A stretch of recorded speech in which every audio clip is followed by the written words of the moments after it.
Dalam video kita yang lepas, kita dah cerita pasal motosikal 1 silinder, kita dah cerita pasal motosikal 2 silinder, kita dah cerita daripada sudut pro and cons dia, kita dah cerita pasal firing order dia, dia punya karakteristik apa semua tu lah. So, dalam ruangan komen video-video kita lepas tu, dia ramai lah tanya, bro cerita pasal motor 3 silinder pula bro, bro cerita pasal 4 inline pula bro. So, hari ni dah tiba lah masanya untuk kita ceritakan pasal motosikal dengan enjin 3 silinder featuring Yamaha MT-09 B4. Jangan lupa tekan button like, share dan subscribe YouTube channel Gear 6.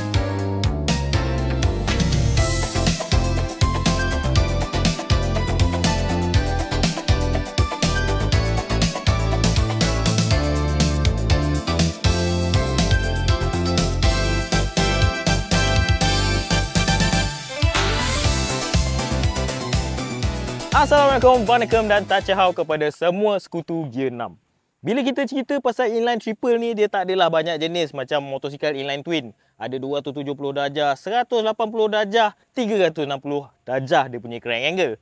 Motosikal inline triple ni dia lebih straightforward. Boleh dikatakan semua motosikal inline triple ni menggunakan crank angle 120 darjah. Tapi dikecualikan untuk 2 jenis model ni lah. Macam Triumph Tiger Series dia menggunakan T-plane, dan satu lagi motosikal lama Laverda Jota dia menggunakan flat plane. Boleh dikatakan Laverda Jota ni lah satu-satunya inline triple yang menggunakan flat plane. Yang lain tu semua cross plane.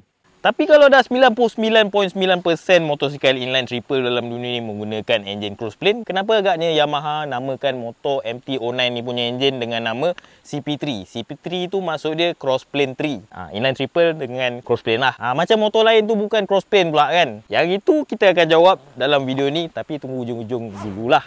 Sekarang ni saya nak test ride motosikal ni dulu. Pertama sekali kita nak mohon maaf atas masalah teknikal audio kami. Kami terpaksa guna plan B, kita voice over je lah. Bila kita pulas throttle, jangan terkejut. MT-09 ni tak beri amaran, ia beri pukulan. Rasanya seperti motor ni ada jantung dia sendiri yang berdenyut kuat di bawah tangki. Torque-nya melempah dari bawah membuatkan kita rasa sentiasa tertolak ke belakang. Rasa tinggal jasad kita je kat atas motor tu. Ianya sentiasa terasa hidup, bersedia melompat, dan ianya membuatkan senyuman kita sentiasa lebar. Tetapi juga memerlukan fokus penuh kita. Kalau nak rasa definisi sebenar motor torki, cubalah bawa motor ni. Tapi kalau tak biasa, hati-hati dengan kawalan throttle dia. Walaupun berkuasa, ianya mudah diurus. Ianya ringan di kaki kita, sangat tangkas di jalan berliku. Rasa-rasanya seolah anda sedang bersatu dengan jentera yang ditunggang ini. Kita tunjuk je mana kita nak pergi, dan MT-09 akan ikut je. Kalau kita tolak tepi karakter kuasa dia yang buas tu, rasa macam bawa naked 250cc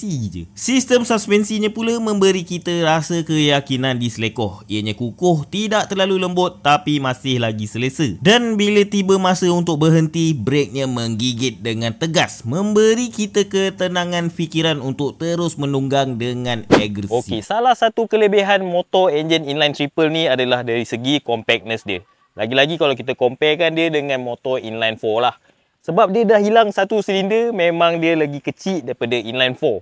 Saya dah pakai motosikal ni dalam masa 1 minggu lebih. Saya dah bawa pergi office, saya dah bawa pergi lepak, jumpa member-member semua. Output daripada member-member saya ramai pula yang kata motosikal ni 250cc je. Sebab motor ni kan dia baru keluar lagi kan. V4 ni orang tak familiar sangat. Biasa orang tengok V1, V2, V3 je kan. So motor ni dia orang tak familiar. Dia orang ingat kan motor ni 250cc je. Ada yang tanya ni MT-25 baru ke? Sebab dia punya compactness tu. Motosikal ni memang betul-betul nampak kecil luaran dia lah. Sampailah bila saya buka enjin dia dan dia orang dengar screaming inline triple dia tu.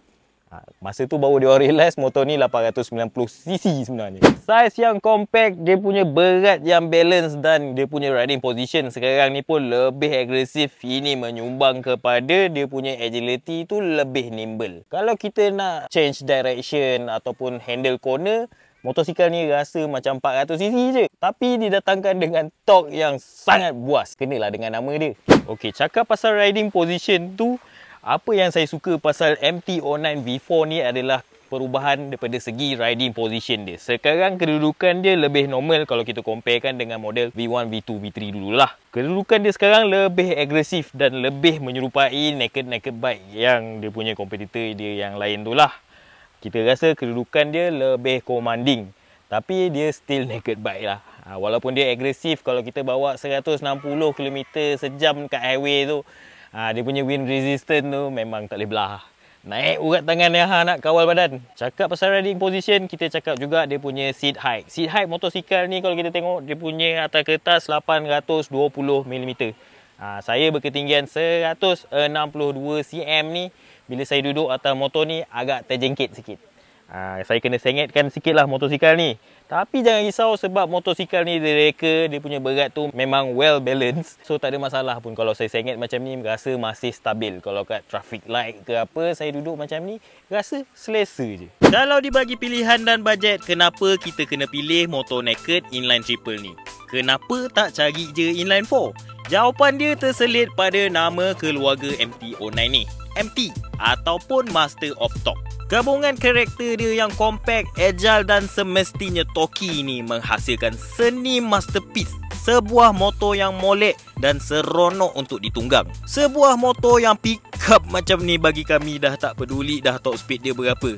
A real man needs some good amount of torque from his bike. Dan bagi menjawab persoalan kenapa Yamaha panggil enjin inline triple dia ni sebagai CP3, bukanlah sebagai technical distinction nak bagi tahu keunikan enjin ni, tapi lebih kepada untuk memberi penghormatan dan highlight teknologi yang dikongsi dengan legendary inline 4 crossplane diorang tu. Terus terang saya katakan, saya tak pernah langsung memiliki mana-mana model Yamaha, tapi jangan sangkal sumbangan inovasi dari Yamaha ni. To name a few macam teknologi absorber monoshock, staggered gearbox, forged piston, ini semua hasil inovasi berpuluh tahun dahulu. Yang lain ikut je. Setakat ini sajalah video kita pada kali ini. Jangan lupa tekan button like, share dan subscribe YouTube channel Gear 6 sehingga kita berjumpa di video yang akan datang. Assalamualaikum.